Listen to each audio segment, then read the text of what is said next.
விடுதலை புலிகள் தலைவர் பிரபாகரனை தாம் சந்திக்கவே இல்லை என நாம் தமிழர் கட்சியின் ஒருங்கிணைப்பாளர் சீமான் தெரிவித்துள்ளார். கோவை விமான நிலையத்தில் செய்தியாளர்களை சந்தித்த அவர், பிரபாகரனுடன் தனக்கு இரத்த உறவு கிடையாது, லட்சிய உறவு மட்டுமே இருப்பதாக தெரிவித்தார்.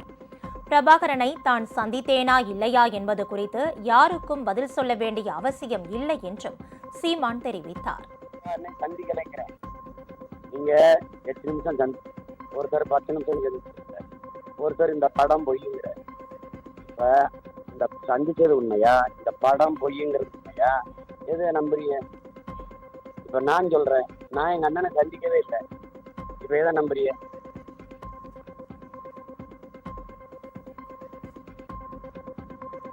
நாம் தமிழர் கட்சியிலிருந்து 3000 பேர் திமுகவில் இணைந்தது குறித்த கேள்விக்கு பதிலளித்த சீமான், அனைவருக்கும் வாழ்த்துகள் என்றார்.